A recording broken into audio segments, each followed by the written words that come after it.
Lancashire's Alex Davis and Derbyshire's Tom Taylor both produced career best performances on day 3 of the LV County Championship match at the 3A County Ground, the former possibly turning this contest with a superb assault with the bat.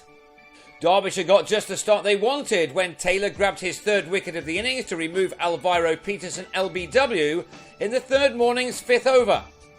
That left Lancashire on 43 for 4 for a lead of 62, and more wickets now would have had Derbyshire in the box seat.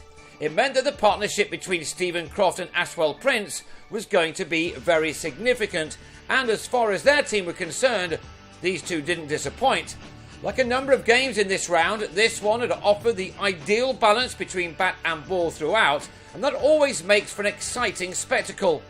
Both of these batsmen put bat to ball well to ensure that, in the end, the morning session very much belonged to Lancashire. Prince had posted his 50 before lunch, his 36th for Lancashire in 103 championship innings. He'd required 86 balls to get there, reaching his mark with his 6th 4. He was using all of his vast amount of experience. Croft was also raising his bat shortly after the break, his coming off 85 deliveries from which he'd struck 5 4s. The partnership was now a telling one and into 3 figures. Derbyshire was suddenly badly in need of a wicket, or they would find themselves behind the 8 ball. But they were made to wait for a while yet, as these two continued to bat sensibly, rarely missing out on any hittable deliveries. One problem for Derbyshire was their over rate, which at one point stood at -6, and a points deduction was likely. But Wayne Madsen managed to get his bowlers to deliver 14 overs in just half an hour to avoid that problem. He still needed wickets, however. And it was Taylor who provided one. Croft on 70, slicing a drive off the 20-year-old to Wes Durston in the gully to end the partnership on 160. Taylor then struck again in his next over to bag just the second 5-wicket haul of his career, Tom Smith nicking off for a single. And it was 6 in an innings for the first time in the young man's career, when Prince, just 3 short of his 100, went in the same way with a total now on 214 for 7.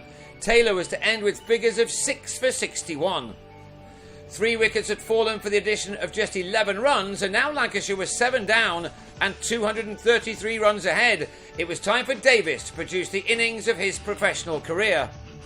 He survived until tea, but then lost Tom Bailey when Durston found some turn to bowl him. And when Simon Kerrigan fell in the next over, nicking Tony Palladino to Durston, Lancashire were on 245 for 9 with a lead of 264. Davis was on 17, but then turned the game in his side's favour by hitting 72 more of a last wicket stand of 100, the best for that wicket for Lancashire against this opposition. With only Kyle Jarvis for company, Davis went on the attack. The 20-year-old struck numerous boundaries to get to a 50 off 74 balls, and he then surpassed his previous best of 62, made at home to Somerset last year.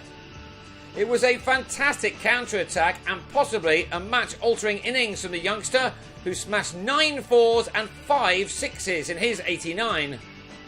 He would have been dreaming of a maiden 100, but when he went after Durston again, he holed out to Shiv Thakur in the deep. Still, with Jarvis making 17 at the other end, Lancashire had reached 345 to leave a sizable target of 365.